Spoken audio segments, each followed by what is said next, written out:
Hi, I'm Karen Feste. I'm a professor at the University of Denver in Colorado at the Joseph Corbell School of International Studies.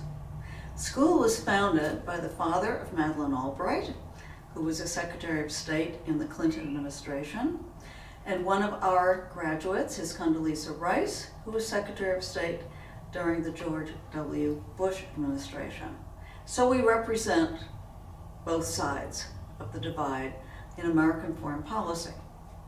When the Cold War ended, which was more than 4 decades in duration, the United States Institute of Peace, which had just been founded, was given funding by the Carnegie Foundation, suggesting that schools of international affairs should have programs on conflict resolution, which they had ignored since the end of World War II until 1990.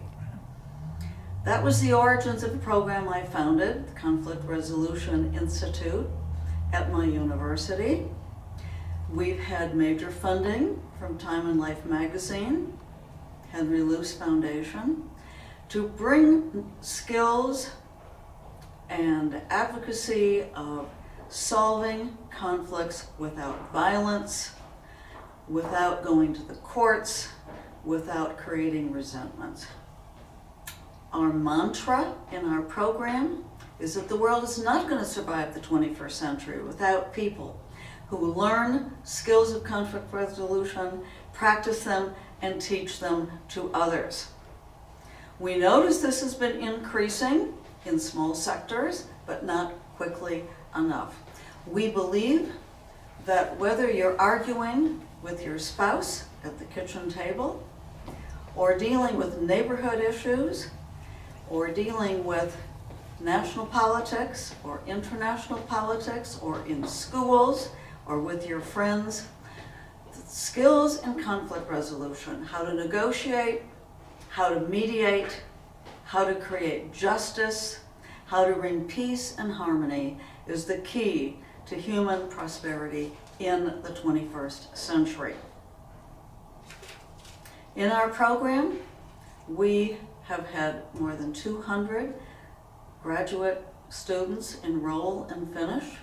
They've come from 31 of the 50 states and 12 foreign countries, Third World and the West both. Conflict resolution, unfortunately, is beginning to be seen as a woman's issue. Women can resolve conflicts, and only women study it. This is not helpful. It's not helpful because it gets associated with not a masculine kind of duty that you can engage in, and it reduces the status of training and advocacy for the program. So at Denver, we try to keep an equal balance.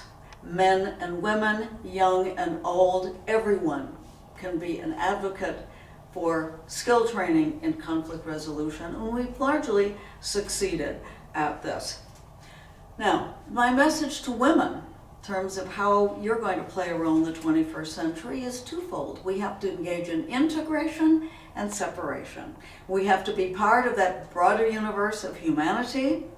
We've got to show our strength and leadership, as we've seen most recently with our major presidential candidate for the 2016 election.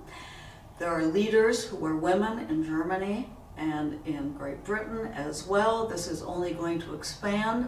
100 years ago, it was unthinkable. Forward global women is indeed the phrase that we can use in these days. So realizing our strengths is part of our obligations.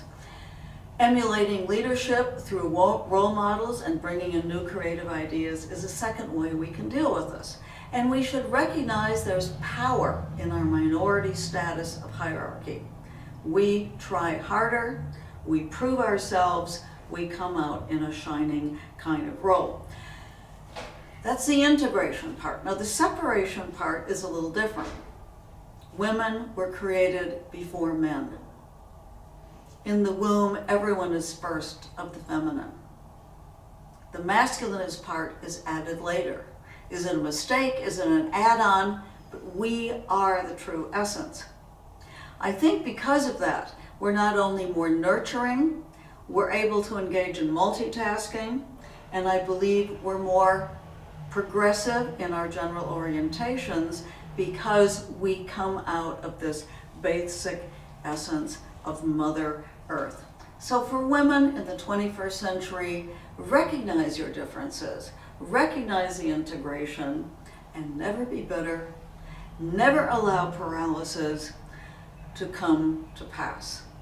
Where we are making a difference is in peace and harmony, and that is where several decades from now, I think we can have the impact that we so desire. Remember, there was only one person in the United States who voted against both world wars, World War I and World War II. Her name is Jeannette Rankin.